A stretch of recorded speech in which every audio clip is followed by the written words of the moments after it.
We always pride ourselves on staying ahead of the curve. We don't tell you what just happened. We tell you what's going to happen. And obviously that's more valuable to investors. Higher international monetary system is driven not by the Fed, but by Eurodollars, by money that banks lend to each other so that they can support their balance sheets and lend to customers or offer transactions to customers if they will. And the main transactions, the 800-pound gorilla, if you will, is approximately $1 quadrillion of derivatives, options, futures, forwards, swaps, swaptions, I could go on and on. By the way, for those who aren't familiar with the term, a quadrillion is 1,000 trillion. So we've got about 1 quadrillion or 1,000 trillion dollars in derivatives. All of that, almost all of it, has to be backed up by collateral. I could say, if I'm a hedge fund and you're Morgan Stanley and I call you up and say, I want a $5 billion total return equity swap, which is basically a derivative basket of stocks, and I can buy and sell stocks all day long up to 5 billion. It'll be notional. You'll pay me the profit or loss and dividends, but I don't actually own the stocks. I just have a $5 billion swap with you. And then you go out and maybe buy the stocks and hedge your position. You'll do that for me if I'm a big enough hedge fund or sovereign wealth fund or institution or whatever. But you want collateral. I don't have to give you $5 billion worth of collateral. I just have to give you enough, a little bit of a foundation, and the mark-to-market losses. So if I lose money on that deal, I will give you that much collateral until such time as we close it out, et cetera. So collateral is the key to the whole quadrillion-dollar structure I described. What can be collateral? Well, basically securities. But we're in a stage now where banks and hedge funds and others are becoming suspicious or nervous about each other's credit. And these are the early signs of a global liquidity crisis, which is different than a recession and different than called a plain vanilla financial crisis. The liquidity crisis, is when you get ready to turn off the lights. So what's good collateral? Well, it used to be a lot of things, but today banks are saying to each other or to their clients, we don't want your corporates. We don't want your stupid mortgages. We don't even want treasury notes that are past 2 years. We want treasury notes maybe with a haircut or 6-month bills, 4-week bills, 30-day bills, the best, absolute best, most liquid form of collateral. Well, okay. First of all, there's a scarcity of that. There's a collateral shortage, and banks desperate to prop up their balance sheets are asking, we're going to get some treasury bills. And they're bidding for them at prices that produce yields to maturity lower than what the Fed will give you for free. So if I'm a bank and I can call the Fed and the Fed will give me some treasury bills and I give them cash under an agreement to unwind that, and the interest rate on the cash is whatever, why would I go out in the market and bid on a treasury bill that pays me less than what the Fed will give me for a phone call? Why would you do that? The answer is you need the bill. In other words, you don't need an expanded balance sheet. You don't need more credit at the Fed. You need that bill to pledge as collateral on this quadrillion dollars of derivatives. And that's what's happening. So how do I get a bill if I'm Deutsche Bank or Credit Suisse or UBS or Unicredit or Barclays or anybody else? I need dollars. The bills are denominated in dollars. So if I want to buy them, I got to get some dollars. So there's this huge bid for dollars that can be used to buy the treasury securities, to pledge as collateral to prop up the balance sheet. And that's what's going on behind the curtain. That's the plumbing. That's why the dollar is strong, even though everything about the U.S. economy is weak, meaning recession, long-term depression, deficits, trade deficits, political dysfunction, borderline civil war. It's all bad. But if I'm Deutsche Bank, I need those dollars to buy treasury bills to prop up my balance sheet. The dollar is divorced from the fundamentals that generally back up fiat currency. Correct. Completely divorced. You could say it has been since 1971, but with good management, with Henry Kissinger and the petrodollar deal and James Baker with the Plaza Accord and the Louvre Accord, Alan Greenspan, the Maestro, and all of that, and good growth during the 90s, with everything Bill Clinton, we had the longest, strongest expansions in U.S. history. That's the kind of the good news. On very low inflation, I haven't really seen much inflation until recently. In the past year is different. There just wasn't a lot of inflation. In fact, they were a little bit about deflation. So yeah, all of a sudden, confidence in the dollar, which was maintained, notwithstanding the absence of the gold standard, is one would think starting to erode, except if you can't get it,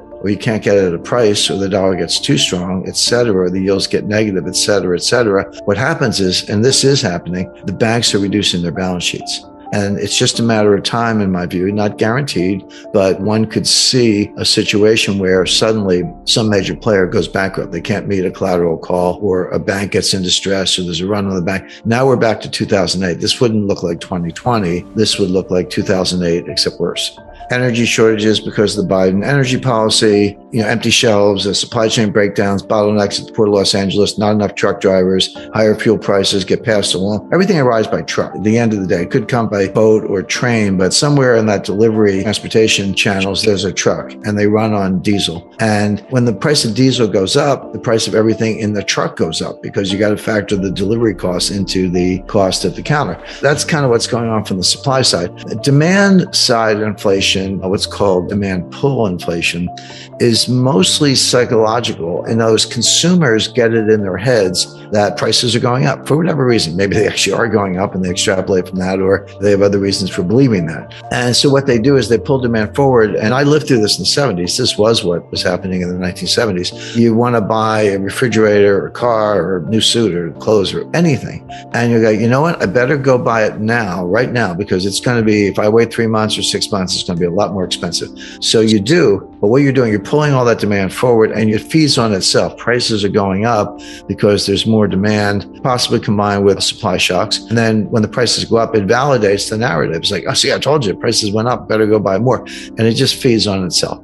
But they're very different. So the Fed, it's one thing to say the Fed can't do anything about the supply side inflation, if that's what it is. I mean, higher prices, yeah, it's inflation as we measure it, but is it real inflation or is it just a logistical problem? But the Fed can't do anything about it. The Fed doesn't drill for oil. They don't drive trucks. They don't pilot ships, and they can't do anything about it. They can do something about the demand side, which is destroying demand. So now we're in a situation, by the way, we're not all the way to demand pull inflation yet. In the 70s, it also started on the supply side with the Arab oil embargo in 1973. Then there was a second embargo in 1979 from the Iranians. So those supply shocks did tip over into the demand side, and then it just has a life of its own. We're not at that point yet. We're getting dangerously close. We definitely have it from the supply side.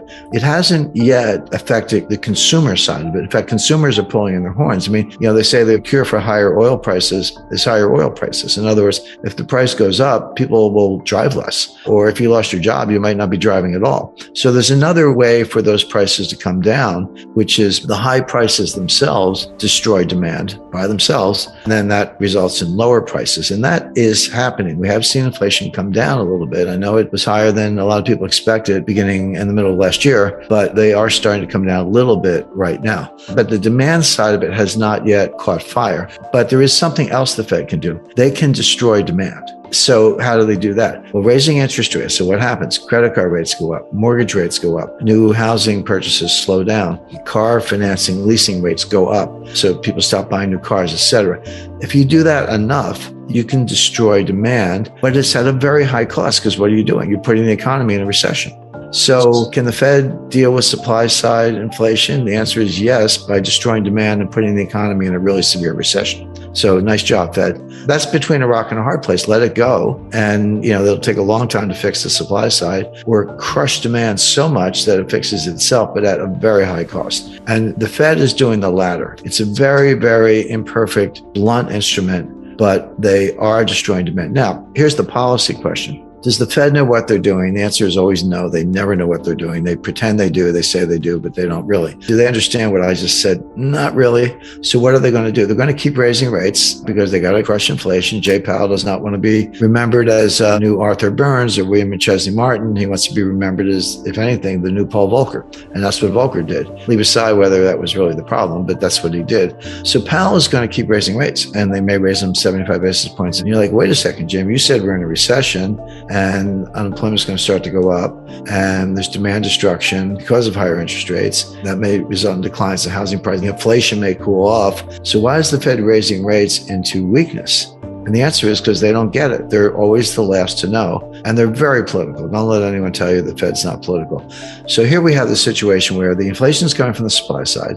Fed can't do much about it. They can destroy demand, but that'll throw us into a recession. So why are you raising rates into what may be both a coming recession and a global liquidity crisis, which we just talked about? The answer is that's crazy. You shouldn't do it, but it's the Fed and they probably will.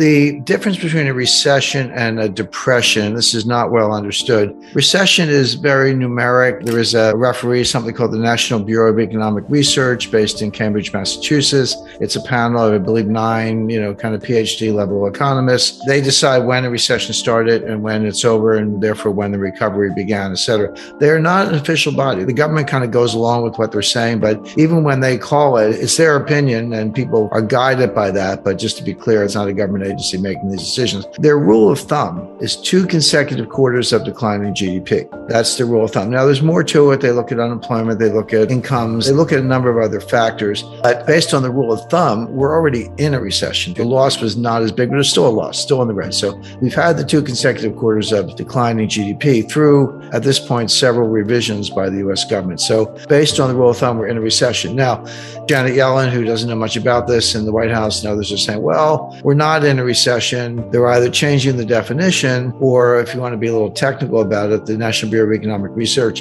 hasn't said so. But that's not unusual. What's normal is that the National Bureau of Economic Research can wait 3 months, 6 months, sometimes a year before they call the balls and strikes. And for that matter, it's not unusual that the recession's over before they tell you it started. So I don't expect to hear from the National Bureau of Economic Research until late this year, maybe early next year. And oh, by the way, wouldn't it be interesting if they waited until after the election? So don't underestimate the political twists and all this. I mean, that's definitely there. So I'm not waiting for them. I've seen the 2 consecutive quarters. I believe it's getting worse. Federal Reserve Bank of Atlanta has a tracker. They're showing that in positive territory, but it's been trending down from about 2% to 1.9% to 1.6%, et cetera. That's also not unusual. They have a very interesting statistical method. I give them a lot of credit, but what they do, everyone on Wall Street takes the data. The GDP data comes in, some of it weekly, monthly, quarterly, whatever, and you got to get all the data before you make a final call. So what Wall Street does, they take the data they've got and they extrapolate. They say, well, based on regressions and correlations, et cetera, we think it's going to end up like this. And they're usually wrong. Atlanta Fed does something different. They take the data you've got, instead of extrapolating it, they say, well, what if this is all we had? What if this was the only data we had? And without guessing as to the unfilled pieces of the jigsaw puzzle, we'll give an estimate based on what we know. That's what they do. But one of the results of that is the estimate, again, it's a rigorous method. The estimate tends to decline over time because if you're in a recession and it's getting worse, by definition, the bad pieces are going to come in later in the quarter. They started positive and ended up negative. We'll see where it ends up. I don't have to call the third quarter, but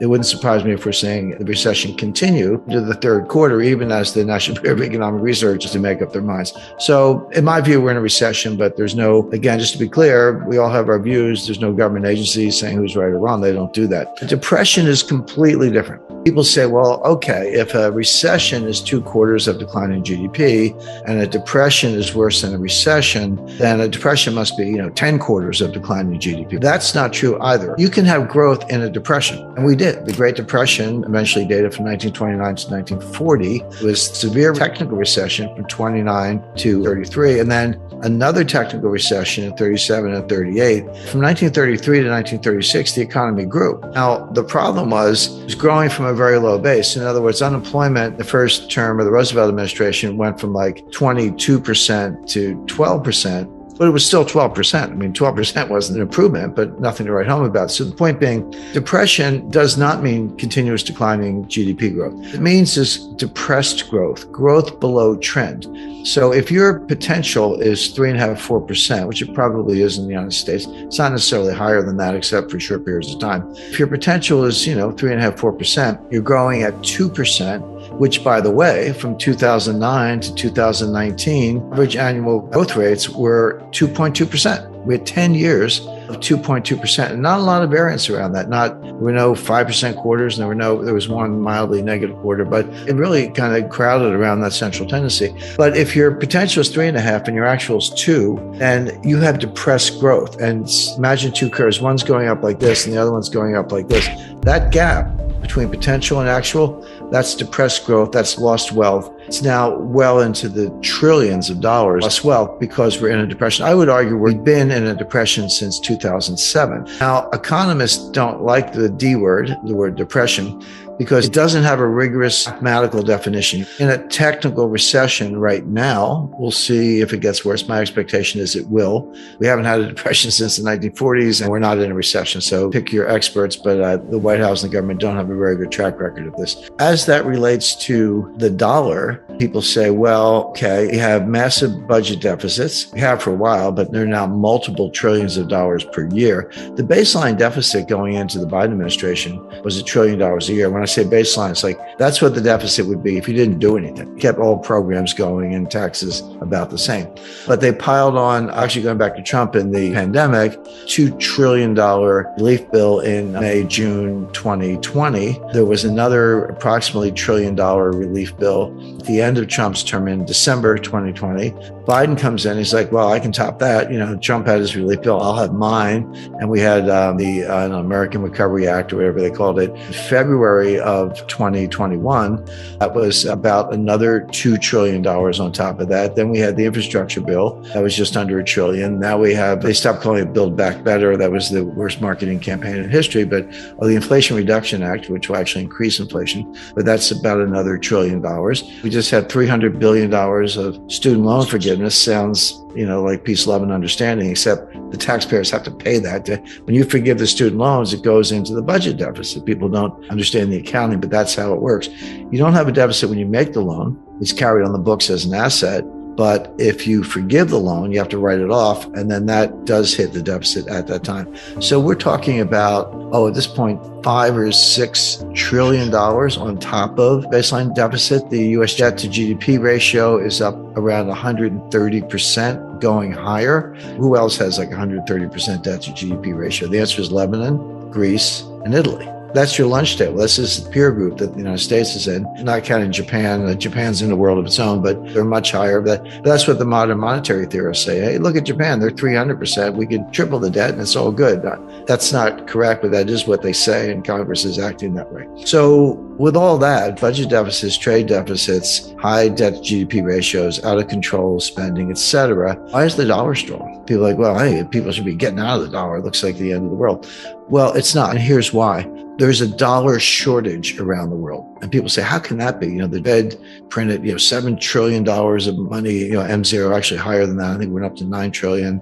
They just flooded the zone with money. And the answer is yes and no. Yes, they did print over $7 trillion of base money, so-called M0. But that money didn't go anywhere. How does the Fed print money? Well, they buy bonds from dealers, from the big banks, the so-called primary dealers. So the open market desk at the Federal Reserve Bank of New York calls up Goldman Sachs. They offer me 10-year notes. Goldman says, here's a price. Okay, done.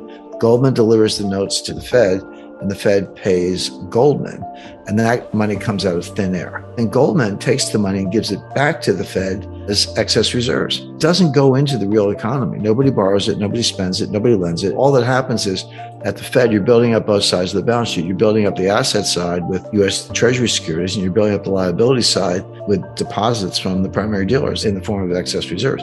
So that money doesn't do anything. I mean, it's printed, if you want to say that, but it has not caused inflation. The inflation comes from, as I discussed earlier, from the supply side, the price of oil, supply chain disruptions, wheat, food, gasoline, et cetera. Inflation is flooding in, and it's exacerbated by fiscal policy. What I just described about the money printing, that's monetary policy. Okay. But fiscal policy, which is the $5 or $6 or probably $7 trillion of deficit spending, that's helicopter money. When the federal government, the Congress, and the Treasury hand out checks, that's helicopter money.